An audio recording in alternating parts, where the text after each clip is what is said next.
History's explorers have charted the uncharted. It's easy to think all the ships have sailed and there's nothing left to discover. But today's frontiers are digital, their promise just as great as yesterday's unknown lands. Your digital transformation is a new kind of voyage. The stakes, the risks, the rewards are high, and success takes planning, expertise, ingenuity, discipline, and teamwork. At Fujitsu, we know that every network is one of a kind with its own journey ahead. Our experts will help you get your bearings and guide you, not just to plan your way forward, but to get there successfully. No matter how far you've come, whether you're nearing journey's end or just setting out, with Fujitsu, every step is a step forward.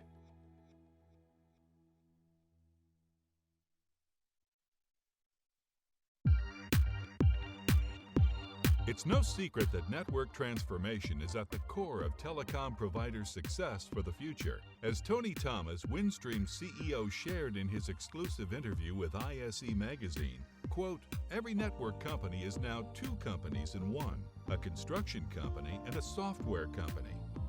You must be great at both, building networks and providing software solutions that make the network solution more valuable," end quote. Indeed, change is at the heart of everything related to network transformation. Still, one thing remains constant. Investing in your own professional development is the only way to remain relevant in the telecom ICT industry.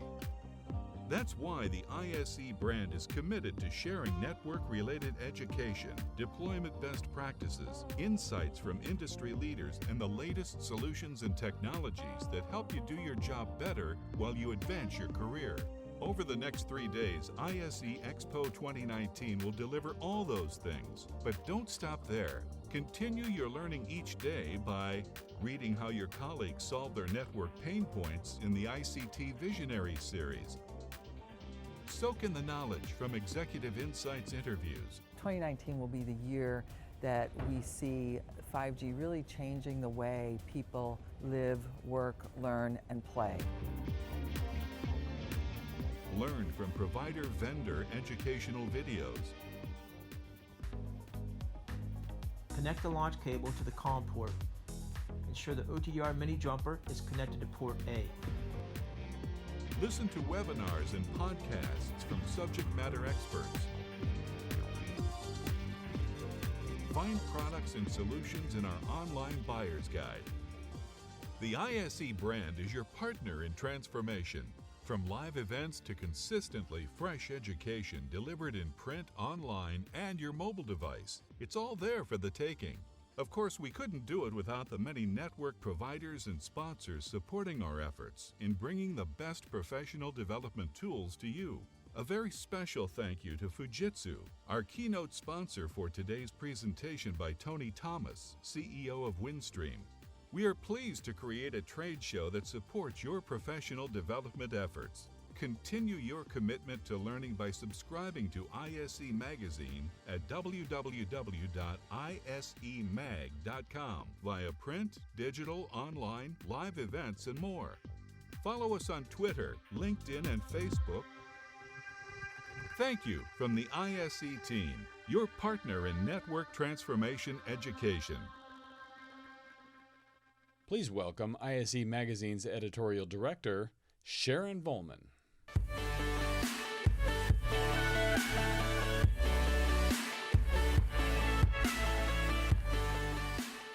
Welcome to ISE EXPO 2019. We're so happy that you're here to join us and soak up all the education that ISE offers. Here at ISE EXPO, that means seminars tailored for network transformation, products and solutions that will help you do your job better, and peer-to-peer networking. In a moment, I'll introduce you to our opening keynote presenter, Tony Thomas, President and CEO of Windstream. But before I do, I want to make sure you know how to make this experience more interactive. While Tony is presenting, please text your questions to 240 ISE EXPO. We'll address as many as possible during our time together, and it will be even better if you share your questions with us. Now, let me tell you a bit about Tony. Tony is President and CEO of Windstream, a position he's held since December 2014. He has more than 20 years of experience in the communications industry. He was instrumental in the development of Windstream's REIT spinoff and served as President of Real Estate Trust and Operations at Windstream. Thomas previously served as Windstream's CFO, and during his 5-year tenure, he played an integral role in Windstream's expansion by completing 7 acquisitions, totaling more than $5.6 billion in transaction value. Thomas also has deep capital market expertise, having led almost $10 billion in debt transactions.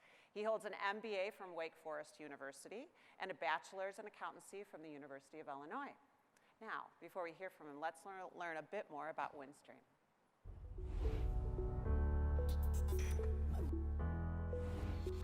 Introducing WeConnect, our industry-leading customer portal.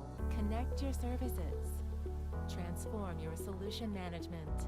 Elevate your experience. A single pane of glass to manage and configure all your services. Providing real-time visibility and tools to customize reports and explore your data. A customizable experience where your user activity drives continuous improvement. Featuring single sign-on, multi-factor authentication, PCI compliance, and identity management. Interact with Windstream Enterprise anytime, anywhere, with any device. We connect, delivering solutions, not just enabling technologies, where best-in-class services come together to form one unified online experience. We connect, designed with you in mind. Please welcome our 2019 Keynote presenter, Windstream President and CEO, Tony Thomas.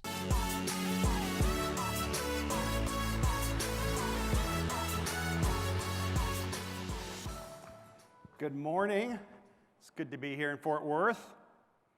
Thank you for the introduction. That was fantastic. You know, what an opportunity we have here at ISE EXPO to invest in ourselves, learn more about what's happening in the industry, and it's just a tremendous opportunity. And I'm so thankful and have a deep amount of gratitude for the opportunity to present this morning and share some perspectives that I have about the industry.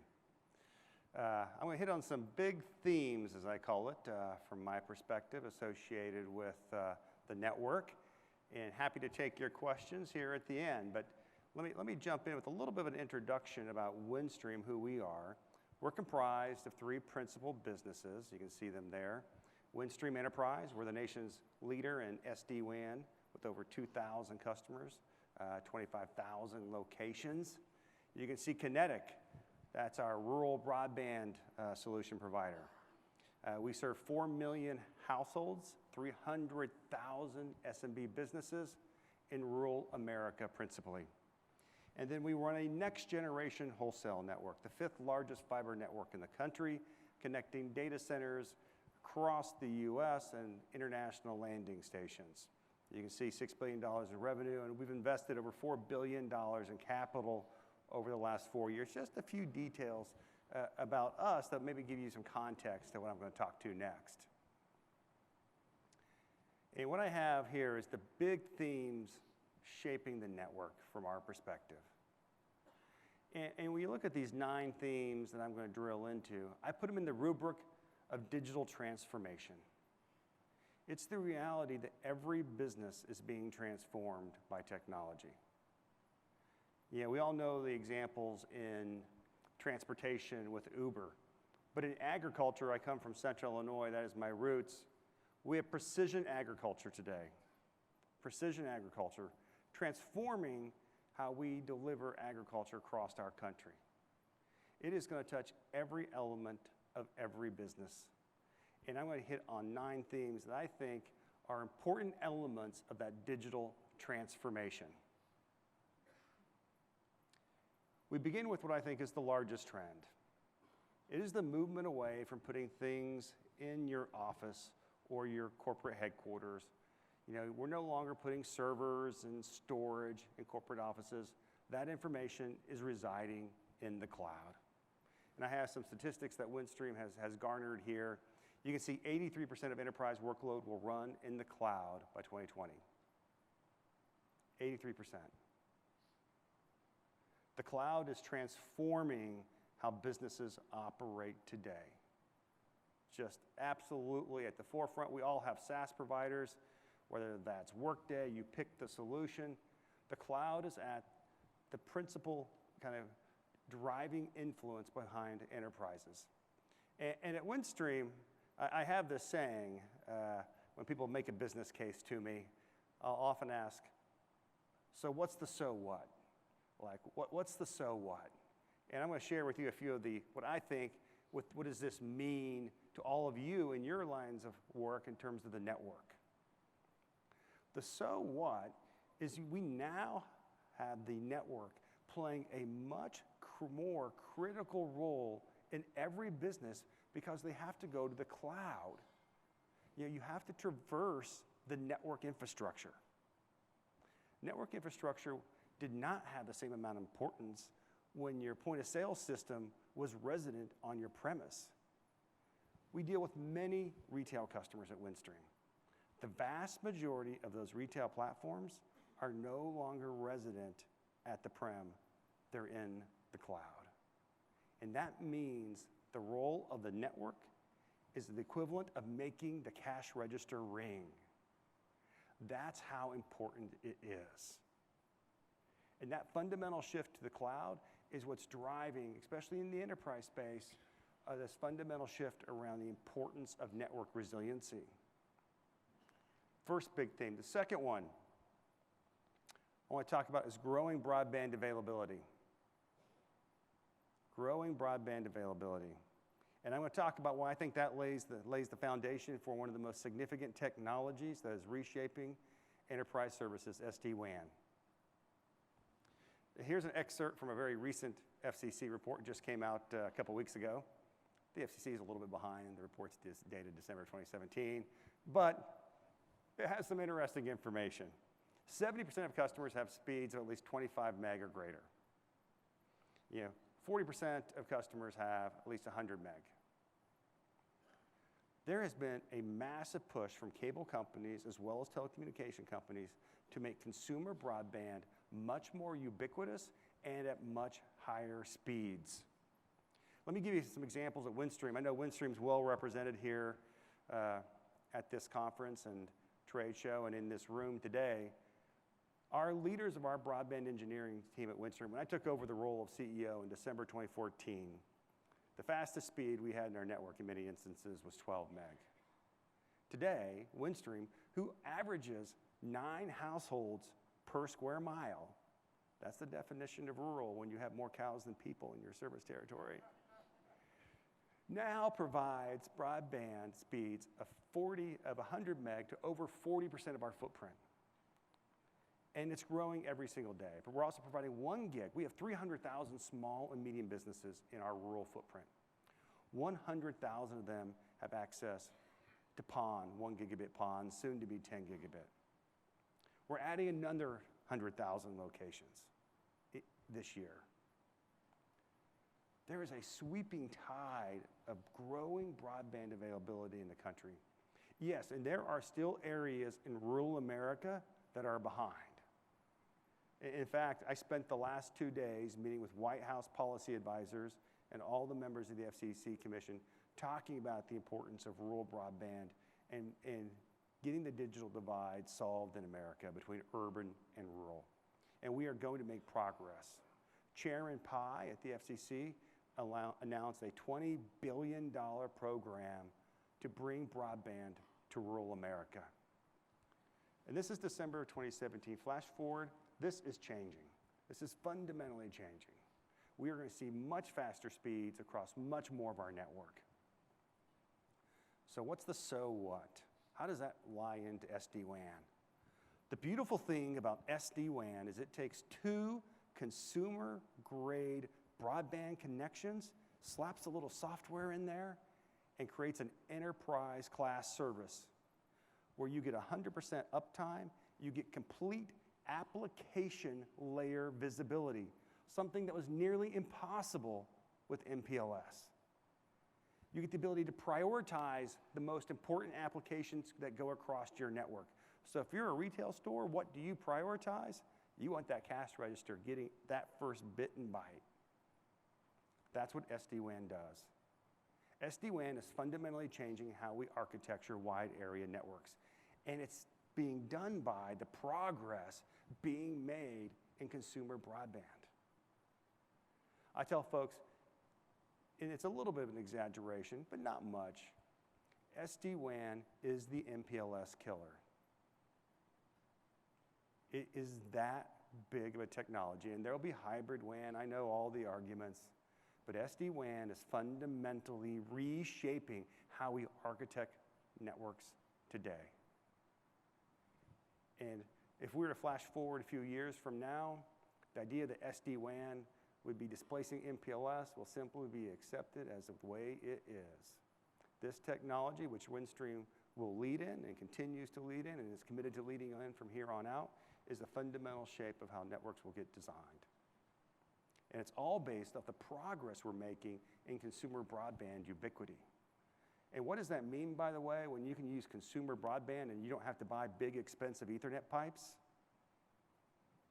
Guess what that does to the cost of your services that you provide to businesses? They get cut in half because you're using consumer broadband access instead of expensive Ethernet access. That's why it's such a fundamental game changer. Goal number 3, 5G. 5G is the cool kids like 5G. I love 5G too, I do love 5G. They're ripping up the streets outside of my office. Verizon is. Thank you for bringing 5G to Little Rock, Arkansas. I was at a long plane ride here recently, and I had a chance to read a concise 300-page summary of 5G done by this BAML's, a reference to Bank of America, Merrill Lynch, one of their analysts that did a big report. And the fundamental question was, who is going to capture the value in the 5G value chain? And the question was fundamentally, can wireless carriers charge more on the consumer side for 5G than they can for 4G? Are there new applications on the business side that 5G will enable? Of course, there will be new applications. I can tell you, if I opened up my smartphone up here, I will tell you, you know how many applications I have from my wireless service provider on my phone today? 0. How many applications do I have on my phone? Hundreds, and they come from whether it's Facebook, Twitter, Microsoft Outlook, my calendar app, you name it. I pay lots of money for applications. Who is capturing the money in the value chain? And this is a little bit of the world according to Tony Thomas. Applications are capturing the value in the digital transformation being created by 5G. They are. They just simply are. 5G is an incredible technology, low latency, enabling a lot. And the key is maybe the volume will catch up, but who will really be the real enablers? I've seen some of these agrarian kind of precision agriculture work that's being done across the country. It's really impressive, the applications that are being created and what they're charging. The applications are charging for precision agriculture because they're making all the money. It's the combination of connectivity with applications. And thus far in our ecosystem that is America, who has made the most money with 4G and broadband? Google, Facebook, Netflix, Microsoft, Apple. Vast majority of the market value of every one of our companies in this room combined is probably less than 5% compared to those folks. And I'm including AT&T and Verizon in that math. That's how powerful the application universe is today. So 5G will change the world. And who will create the value in it? is a little bit of an open question, but I think the applications clearly have the lead. Open source. Open source. I love open source. I'm a huge fan of open source technology. It's transforming software development. It's one of the biggest disruptions we have. Here is an example of 3 open source solutions that Windstream uses today. We use TensorFlow, Hadoop, and BotPress. And why do we love open source versus proprietary software solutions? The cost is generally much different. It's free. Literally, what open source is a bunch of folks go home at night, do a lot of coding, publish it to the internet at 3 a.m., and do community software development, and actually develop better products than people who work 9 to 5 and build proprietary software. It's hard to believe, but it's real. And occasionally you'll see companies like TensorFlow has its origins from a company who actually contributed it to an open source. And why did they contribute it to open source? Because they thought by contributing it to a community, they could develop a better product. TensorFlow is a machine learning algorithm that Windstream uses inside of its company. Hadoop is part of our big data solution that we run over our graph databases, where we take in terabits of information. BotPress is a natural language chatbot. How much does Windstream pay for some of the most sophisticated software in the world? Leveraged by Facebook TensorFlow. $0 in licensing fees. The so what? Open source is disruptive. It's also a great leveling field for all of us. If Windstream had to go out and buy licensing, very expensive licensing cost, we would be challenged to compete with the largest companies. But by leveraging open source software for creating unique capabilities and having people in the company, the talent inside the company skilled at using it, we can create great products and have an amazing cost structure. Open source is transforming software development.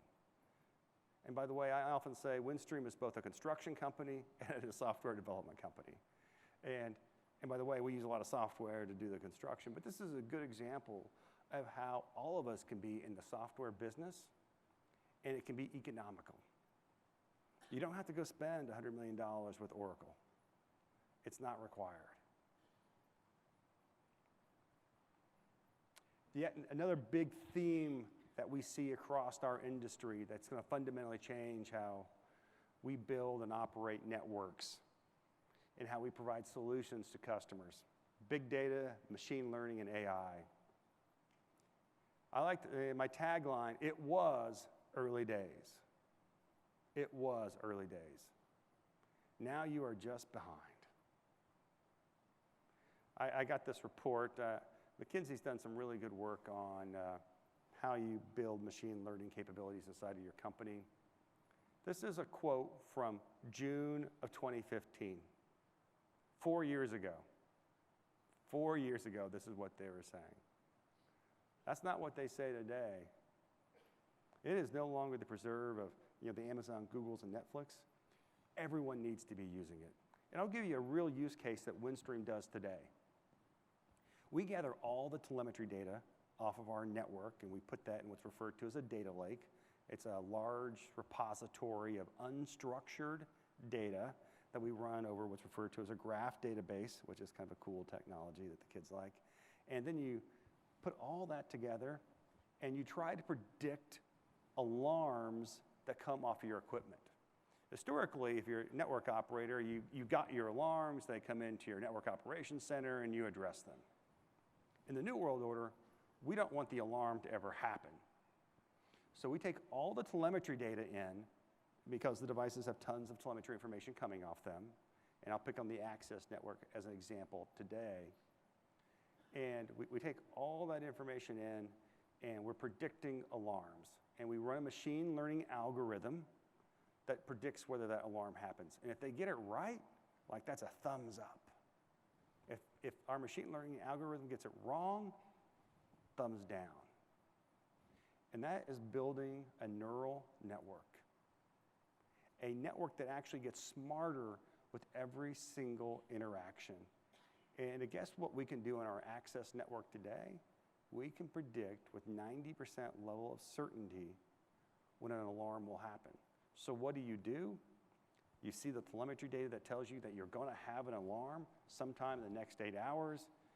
You know, you can do a quick software reset on the card, and suddenly you have a small outage instead of an issue. You can do it proactively in the evening, and now you have a much better customer experience, and you're having fewer equipment fails in your network because you're actually not using alarm data, you're using telemetry data to predict an alarm in the future. That's technology. That's technology making the network work better. And we do that today. That is happening today in our big data lake and in our TensorFlow machine learning algorithms. The so what, my advice to everyone is to get started with use cases. You know, pick discrete opportunities where you think you can add value to the business. Don't try to boil the ocean. Most failures in big data and machine learning is because you try to do too much. Pick a specific issue that you have in your network or an opportunity in your business where you think these solutions can be helpful. And let them, and drive down there and make them be the use cases that indicate to everyone else in the organization that through their success that you can build upon. But my biggest advice is to get started.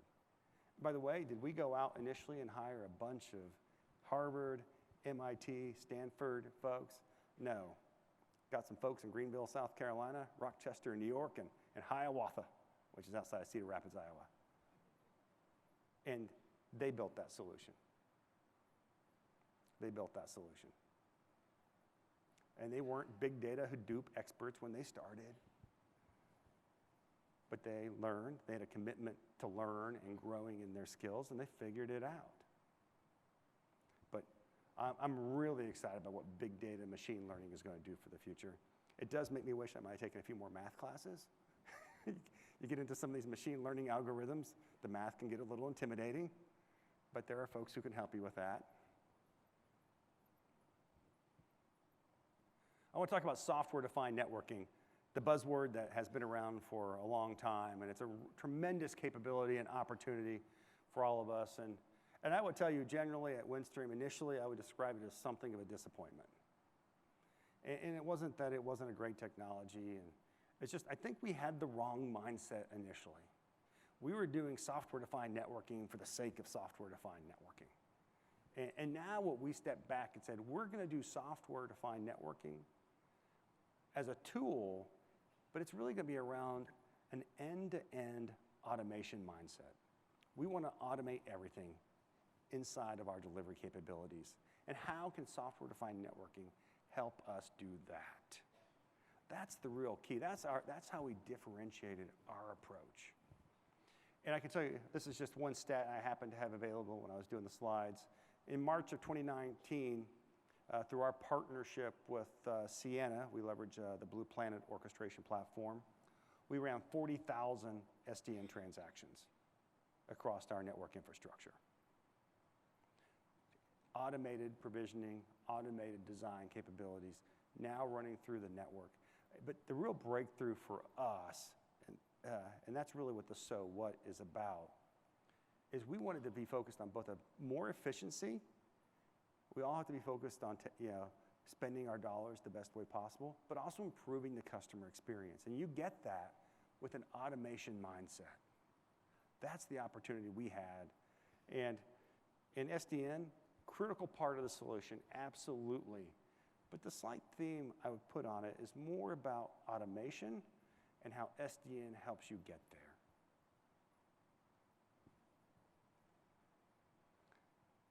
Here's one of the most interesting trends that I can tell you I never saw coming. I never saw this one coming. The rise of the infrastructure funds. This is European funds, large family wealth out of Europe, who have billions of dollars that they're investing in U.S. and more generally North American fiber businesses. And I'll give you an example of one you might not have heard of, EQT. Jan Bessler is the head of this little fund. They just bought Zayo. They have been buying fiber companies across the U.S.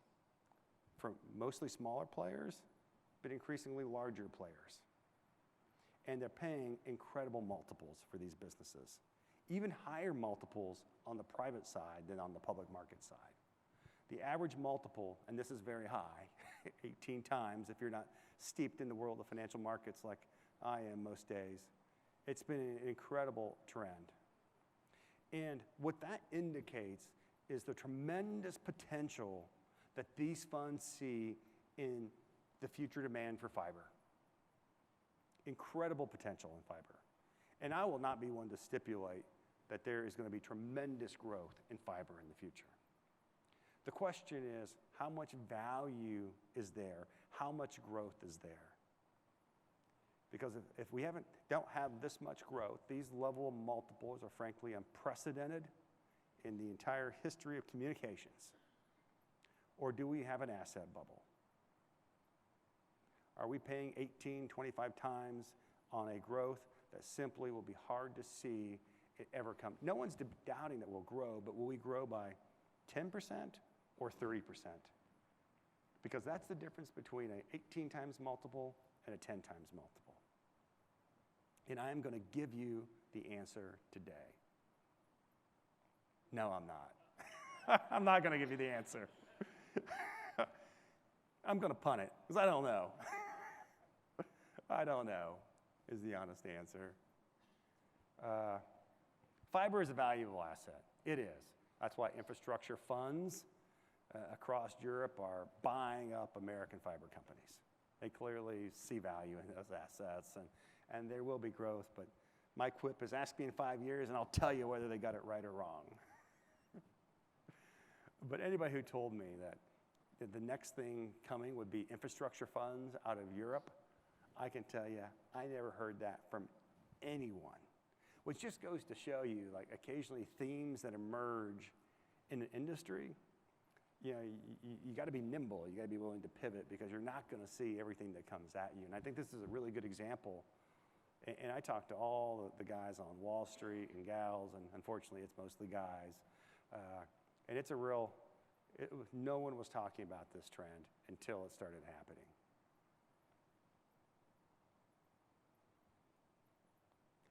I'm going to talk about something else, the death of the resale-only model.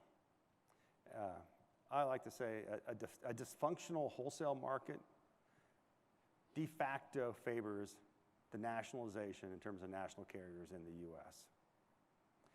And I'll give you some experience I have firsthand, and I'll build on a wireless use case.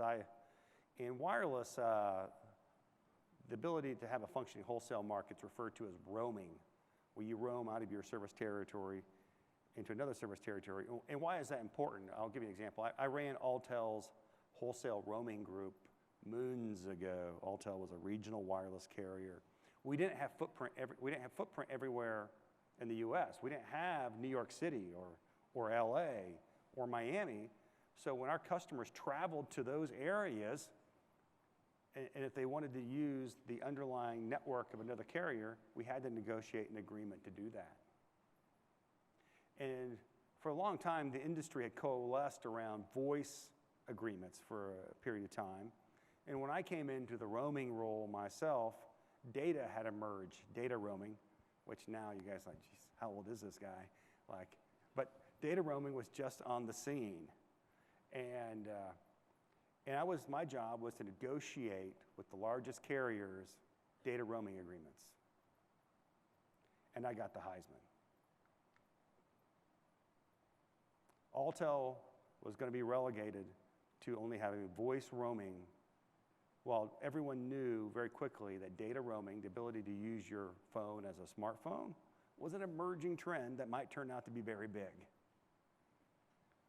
And eventually we solved that through an alternative relationship with another carrier who had a much smaller footprint. But that trend of how do you make regional carriers or local service providers, who can't have a nationwide footprint but can be really good locally, how do we have a functioning wholesale market? And I pick on wireless because what happened in wireless as a result of that trend? What did Alltel decide to do? It sold. And I was very close. I led corporate development at Alltel. I did many things at Alltel in leadership roles. And one of the fundamental challenges we saw was how do you participate in a nationwide marketplace when by definition you're going to have limited geography? And it's an issue that has emerged in the wireline markets as well. And I'm all about investing in fiber. I understand the importance of making sure it's easier for AT&T, Verizon, CenturyLink, and even Windstream. We're one of the largest carriers in the country too. But we can't have infrastructure everywhere. And when we can't have it, and we have a multi-location business, the ability to provide cost-effective access in America today is challenged. And I'll tell you, I know more about every single business location in this country probably than any other CEO. We are also the largest CLEC. It's dysfunctional. And it's just the way it is. It is not going to change. It's the nature of our business. I do believe infrastructure-only associated companies are better positioned. If all you do is provide a pipe, you're going to be more insulated from this dysfunction that exists in the wholesale market. If you try to provide services that will require interoperability and don't go completely over the top, you're going to be challenged. If you can go 100% over the top, it's probably an opportunity.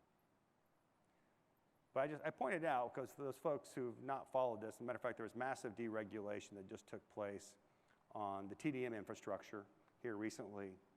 And I get TDM is an old technology, but the reason we are focused on having TDM wholesale available was because Ethernet's completely unregulated. Today, how dysfunctional it is in the wholesale market, wholesale prices across the US are completely unregulated. They can actually be more than the retail price. Wholesale can be more than retail. And what does that mean you have to do as a carrier? You have to be incredibly creative and find ways to overcome those challenges. And this is a theme, it's also a fact of the business we're in. It's one that frustrates me a little bit because I think it hurts regional carriers, people who have more limited geographic footprint, and it focuses folks to take on a more national approach if they want to provide services and not just infrastructure. I think the most exciting thing going on right now at Windstream is our focus on continuous innovation.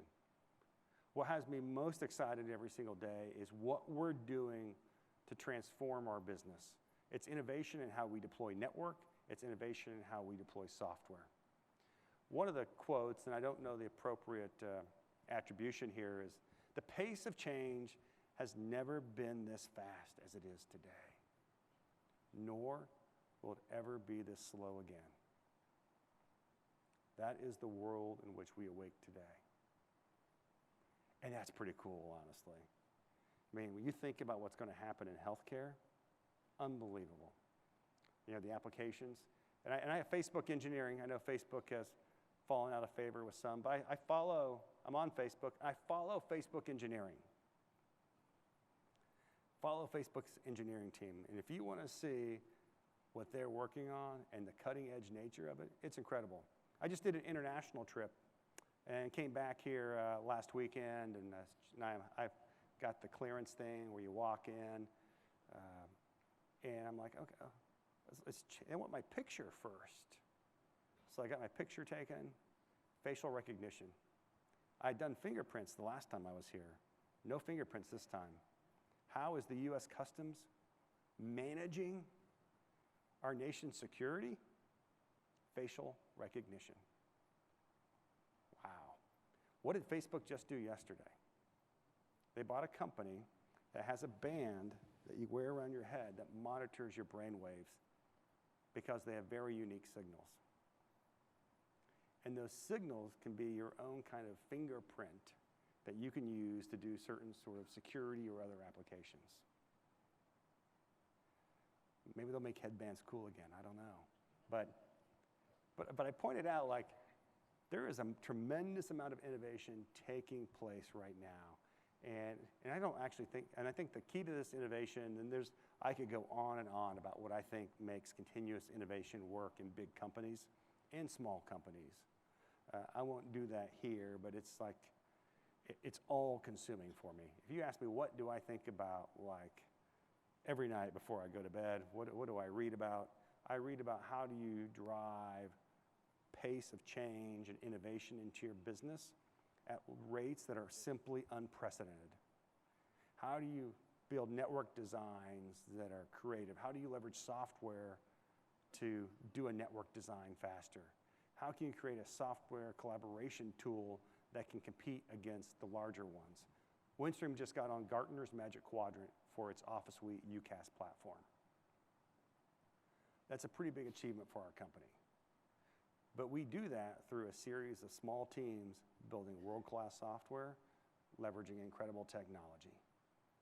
And we know every single day we have to be working at a pace that we understand there are other folks out there, the Amazons, the other telcos, but we know we have to be going faster. And that every single day we wake up knowing yesterday was slower than it's going to be today. This is the world we're in. The pace of change is going to, like, for our kids, I can't believe it. One of the jokes my son made to me the other day, he goes, you know, Dad, I'll probably be the last generation that has to drive a car. I mean, when you think about it, he just turned 16, so, like, his mother and I he's our second child, so the first one was good practice, but it was a girl. The second one is a boy. And that ability to think about that. And I quipped, well, people still ride horses.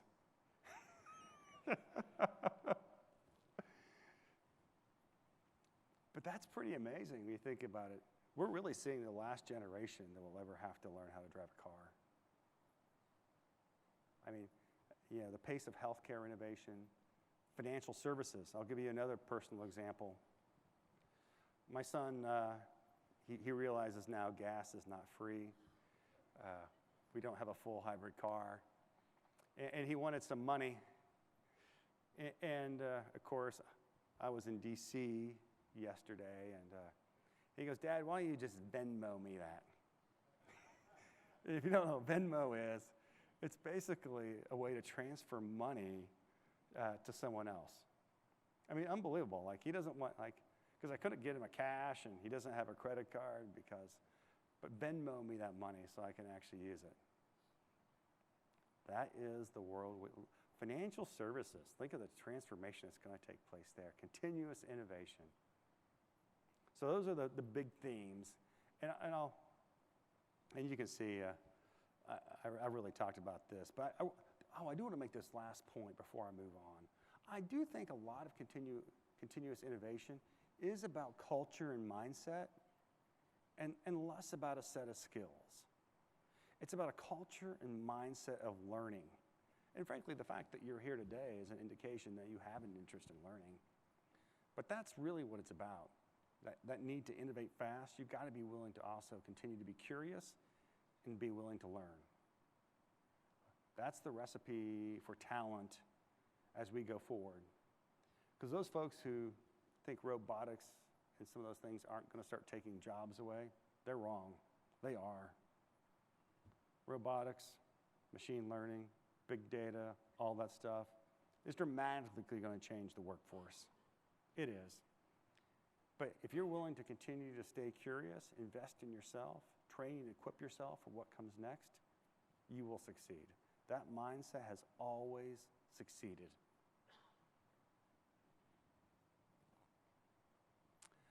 My last point here is just what does this mean to Windstream?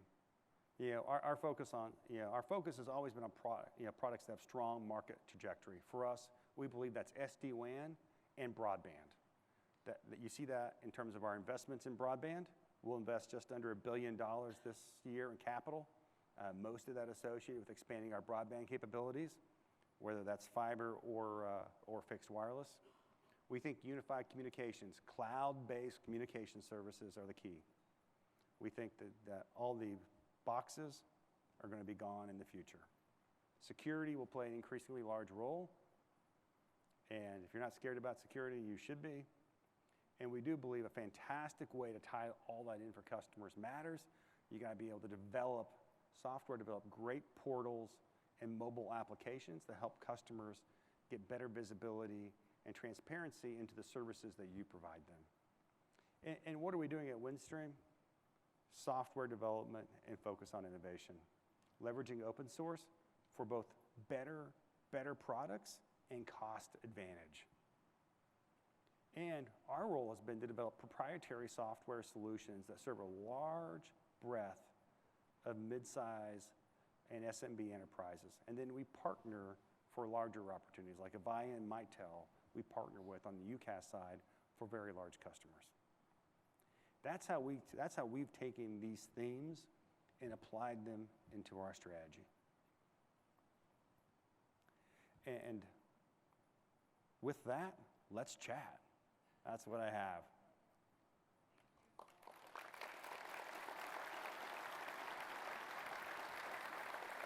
That was great. Thank you, sir. Now it's your turn. We really invite you to send us questions. We have a few here. We will answer them for the next 10 minutes. We know that you have to get to the show floor, and we also have to do the drawing. Yes, the raffle. The raffle, exactly. So let's look at this first one. Yeah, when things come down to permitting and local folks concerned about exposure to security threats, to network power systems, what are some of the key assurances that we can make to set minds at ease in that loud and crowded zoning board hearing? That's an excellent question. We haven't figured out that riddle yet. When it comes to zoning and concerns about network infrastructure, whether you're doing fiber or fixed wireless, and you see this in 5G in terms of the placement of small cells. We do think strong investment in the local communities is really key. So you got to be close to these constituents. The first time someone meets you, human beings, they're still a piece of our world for all the cool technology. It's a human being thing. People got to have some trust across the table. When you go meet that permitting person, hopefully that is not the first time you're seeing them in a hearing. Because through education, I think we actually have folks on the other side who are wanting to do really good things for their communities, who serve on these boards, but that begins with having more of a relationship. So, at Windstream, we're doing a lot to invest locally. We've actually hired a lot more local folks who are more equipped to deal with these issues more directly, and frankly, develop some relationships at the end of the day. I think relationships are probably going to be the key way that we can help address that issue. Makes sense. About 5 more came in. So this is a good one. How are you addressing the necessary cultural shift at Windstream? That is a fantastic question. And we do it through radical transparency. We leverage a collaboration tool internally where we share everything that's happening inside the company to all 12,000 employees. That is how we're doing it, and we're trying to really highlight, the wins. Make sure people see, like, hey, we've done some great things, and the strategy is working. And that's really the key. And I do think you got to have positivity. I think people know this, but negative people are 10 times more impactful to an organization than positive people. And you just simply can't have negative people inside of your organization. So it's about having the right team. It always is. I think you can be radically transparent. I think people expect that.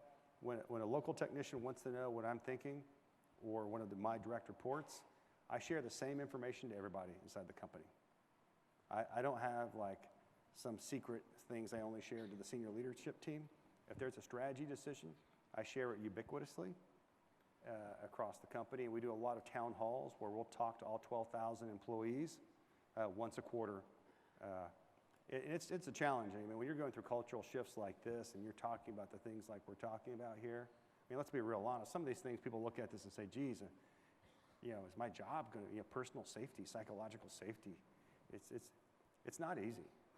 I would definitely tell you it's not easy, but I think being open and transparent is the best thing you can do.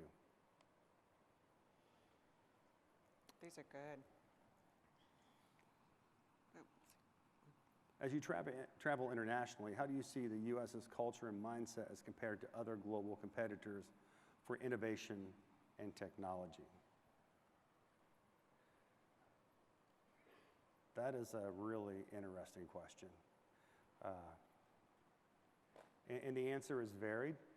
I think Southeast Asia, I think China is a formidable competitor in the future for us in terms of technology leadership. I think the good news is we have a strong base of companies that are driving a lot of innovation, and I think the U.S. culture has been very good about finding opportunities for folks to be innovative. The ability to start a company in the U.S. is fairly easy. That is harder to do in Europe. But it's still the biggest challenge I think we face. When I travel internationally, I'm still blown away when you travel. And I was in London at Heathrow, and I had to go run out to catch a plane, but I wanted to grab a bite to eat. Hey, it says if you're in a hurry, QR scan this, pay for your dinner with your flight, and you don't have to worry about someone bringing the credit card machine out. That's pretty slick. I'm like, wow, that saved me like 10 minutes in a busy restaurant. I mean, there is innovation, little innovations like happening all around us. But I do think the U.S. is going to have to be very much focused on making sure occasionally, because there are definitely ethics issues that frankly will honestly concern the U.S. more than they concern the rest of the world. And I don't diminish the importance of these ethics issues. If you want to see facial recognition gone wrong, look how China is using it against some of the minorities in their communities. But you can't argue about the capabilities they're developing. I mean, it really is impressive what you're seeing in Southeast Asia. Well, talking about automation, this question's about fiber field ops and what are you doing to automate fiber ops with minimal human intervention? Oh, fiber ops. Haven't figured that one out yet. It's the last purview of there's been OSP miniaturization, there's cool things we can do to automate the design, but at some point, you just got to dig the ditch and drill a hole. That part, I'm not saying, there'll probably be some automation that helps us figure out how to make that a little more efficient on the edges. But outside of my old neighborhood in Little Rock, I got this great story. I know it's 100% the hardest rock ever created. And Verizon is literally out there drilling for 3 weeks, their subcontractor, and trying to go through this rock with the diamond head bore. And it's just but there's no way around it. It's a giant rock in Little Rock. It was field fiber operations. There will be places where automation plays a greater role. But you think about autonomous vehicles, I don't see autonomous drilling machines. If you actually want to go to Central Illinois and see autonomous tractors, that's pretty wickedly cool, by the way. That's not make-believe. People think autonomous cars are going to be the first thing that happens. I'm from the Central Illinois, the farm belt of the world. Autonomous tractors, they go through fields with they can't hit anything that really is going to be considered another human being. That's obviously going to be the way you're going to see tremendous innovation and experimentation. If you want to see what John Deere and those companies are doing, absolutely fascinating. That's really cool. Yeah, what about low latency edge computing trends? Actually, that's going to be next year's ISE EXPO. John Dugan, I saw John present at a presentation in Boulder about a few months ago, and he was really into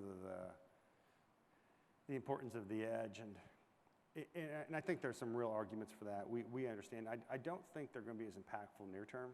I do think with 5G, of course, it will be, but I'm talking about SaaS applications. I think the mid-sized enterprise, the real opportunity is going to be more about application prioritization, visibility into your network, what's going across your network. Matter of fact, I have SD-WAN, wide area networking. I know you shouldn't have it in your home, but I can't help myself. So I have wide area networking in my home. And like, as I told my son, hey, I saw you were up at 12:15 a.m. on your Xbox. But literally, application level transparency. And of course, I prioritize dad's laptop across our consumer broadband network at home too. But I think I still favor that sort of software-centric visibility, application level prioritization. I think there's lots of opportunity there where latency will still matter. In some of these new applications, I get it, they're going to be more material, and we're doing all that as well. But I think the near-term or mid-term opportunity is more there. The questions keep coming, and I'm I know sorry we are running out of time. The good news is Tony agreed to chat with you a little absolutely. bit I'll stick further. around after this. And that is after he draws the winner of our education expert raffle, excuse me. So the lucky winner is, these questions are so great. I'm really sorry we can't get to all of them. Okay. Read the number. Read the number. Oh, 12, 40, 56, 59.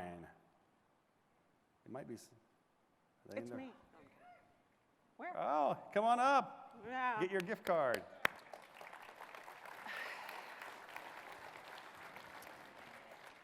As I said, Tony is kind enough to stay afterwards, but right now you all need to get to the show floor. So thank you very much for spending time with us. Please join us tomorrow for the Tech Talks. Hey, congratulations. And the exhibit floor is open. Have a great day. Like, am I supposed to check it? Oh, yeah. Remember to pick up your entry card for the Attendee Vacation Giveaway at the Attendee Registration Counter inserted in the belly band of the program guide, and visit all sponsoring companies for your chance to win. The drawing of the trip will take place on Thursday at 2 p.m. on the exhibit floor. Please arrive at 1:55. You must be present to win. Join us for the happy hour at 5:30 p.m. on the exhibit floor for networking and drinks.